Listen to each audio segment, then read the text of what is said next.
Assalamualaikum warahmatullahi wabarakatuh.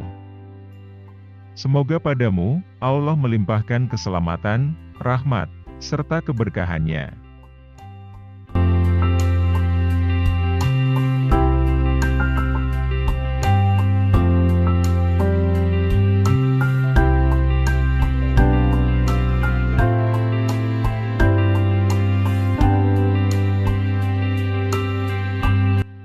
Kawan sahabatku semua yang sangat saya hormati, video trip kedua ini adalah menceritakan tentang Kota Tarakan dan rencana pekerjaan yang akan dilaksanakan di salah satu perusahaan minyak dan gas bumi yang ada di Kota Tarakan, yaitu konstruksi jalan akses dan tapak sumur persiapan.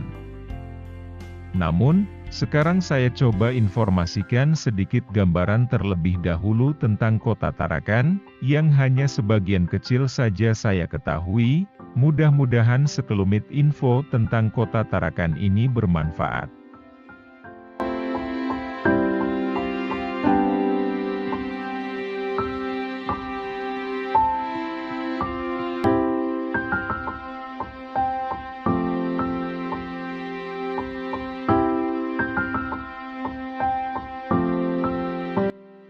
Kota Tarakan adalah sebuah kota di Provinsi Kalimantan Utara, Indonesia, dan juga merupakan kota terbesar di Kalimantan Utara. Kota ini memiliki luas wilayah 677,53 km persegi dan sesuai dengan data Badan Pusat Statistik 2021, Kota Tarakan berpenduduk sebanyak 242.786 jiwa tahun 2020. Tarakan atau juga dikenal sebagai Bumi Paguntaka, berada pada sebuah pulau kecil. Semboyan dari Kota Tarakan adalah Tarakan Kota, Bais, bersih, aman, indah, sehat dan sejahtera.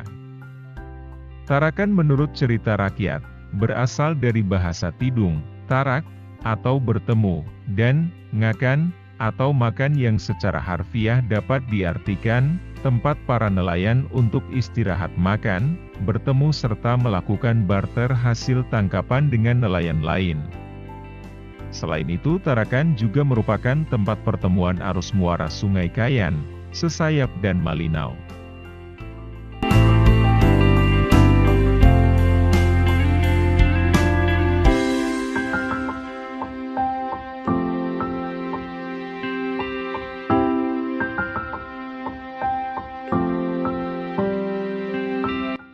Ada beberapa era kerajaan tentang Kota Tarakan antara lain, era Kerajaan Tidung.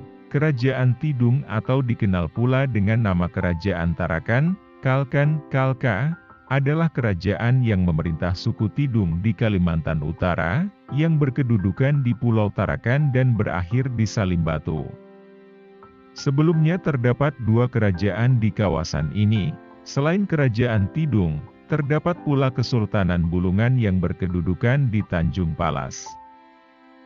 Sebagaimana diketahui, bahwa di kalangan suku Tidung yang ada di Kalimantan Timur dan Utara, sekarang terdapat 4 kelompok dialek bahasa Tidung, yaitu, dialek bahasa Tidung Malinau, dialek bahasa Tidung Sembakung, dialek bahasa Tidung Sesayap, dialek bahasa Tidung Tarakan yang biasa pula disebut Tidung Tengara yang kebanyakan bermukim di daerah air asin.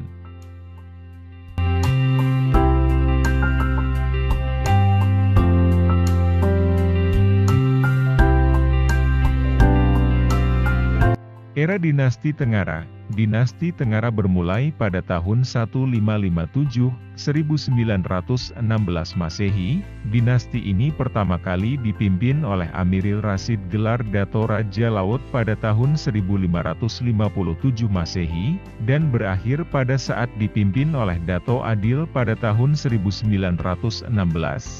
Dinasti Tengara berlokasi di kawasan Pamusian, Tarakan Tengah. Berikut adalah sebagian raja-raja yang pernah berkuasa pada masa dinasti Tengara. Amiril Rasyid gelar Dato Raja Laut, Amiril Pengiran Dipati, Amiril Pengiran Singa Laut.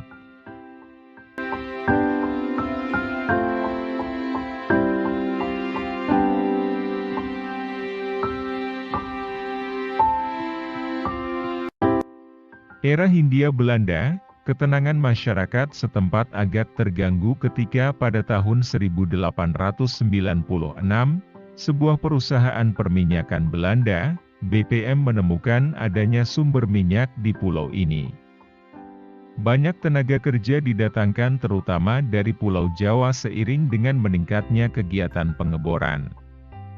Mengingat fungsi dan perkembangan wilayah ini, pada tahun 1923 pemerintah Hindia Belanda merasa perlu untuk menempatkan seorang asisten residen di pulau ini yang membawahi 5 wilayah, yakni Tanjung Selor, Tarakan, Malinau, Apaukayan, dan Berau. Namun pada masa pasca kemerdekaan, pemerintah RI merasa perlu untuk mengubah status kewedanan Tarakan menjadi Kecamatan Tarakan sesuai dengan Kepres RI nomor 22 tahun 1963.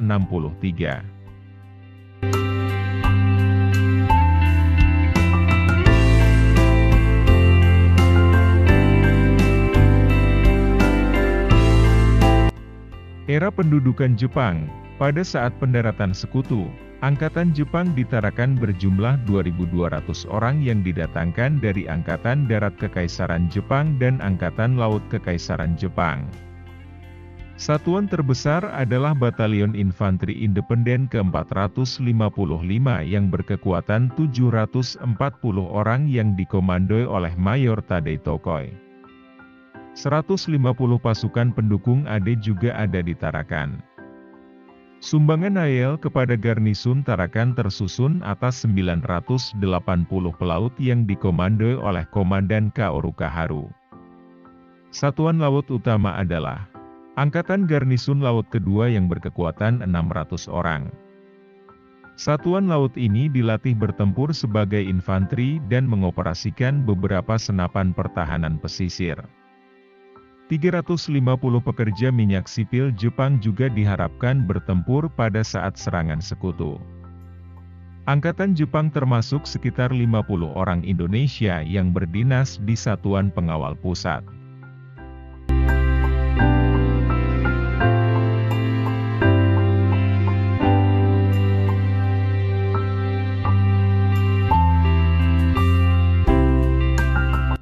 Era kemerdekaan, letak dan posisi yang strategis telah mampu menjadikan Kecamatan Tarakan sebagai salah satu sentra industri di wilayah Provinsi Kalimantan Timur bagian utara, sehingga pemerintah perlu untuk meningkatkan statusnya menjadi kota administratif sesuai dengan Peraturan Pemerintah Nomor 47 Tahun 1981. Sejak tahun 2012, Kota Tarakan merupakan bagian dari Provinsi Kalimantan Utara, seiring dengan pemekaran provinsi baru tersebut dari Provinsi Kalimantan Timur.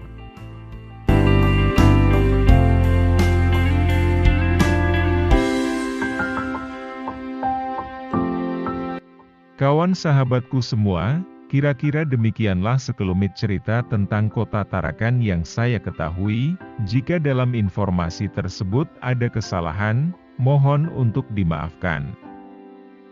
Dan saya berharap jangan lupa untuk subscribe, like dan komen, agar channel ini terus berkembang karena ada dukungan dari kawan sahabatku semua.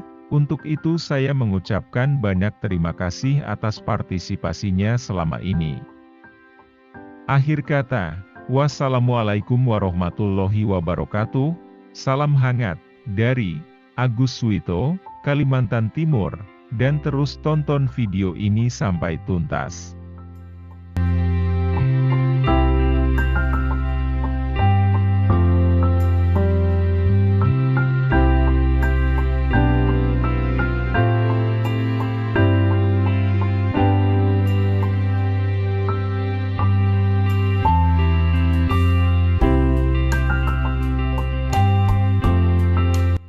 Kawan sahabatku semua, sekarang saya sampaikan ruang lingkup pekerjaan ini.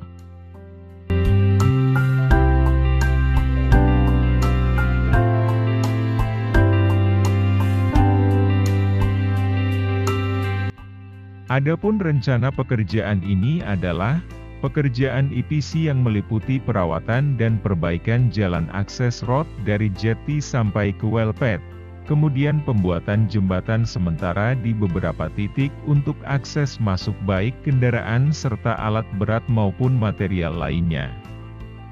Dan ini dilakukan untuk akses yang melewati jalan darat. Adapun pekerjaan lainnya adalah pembuatan selar di Welpet, mud fresh pit, perbaikan bangunan untuk eksplosif bunker, pos security, flare pit dan pekerjaan lainnya. Selain itu, juga ada pekerjaan pembuatan atau pelebaran dermaga yang akan digunakan loading-unloading alat maupun material jika harus lewat sungai atau laut, dengan konstruksi tiang pancang dan semua jenis pekerjaan ini harus direncanakan dan selesai selama 140 hari kalender, termasuk pekerjaan perencanaan atau engineering design. Demikianlah kawan sahabatku semua tentang konten video ini. Saya berharap bahwa video sederhana ini bisa berguna bagi kawan sahabatku semua dimanapun kalian berada. Demikian, diinformasikan dan sampai jumpa di video-video berikutnya dan selamat beraktivitas sesuai bidangnya.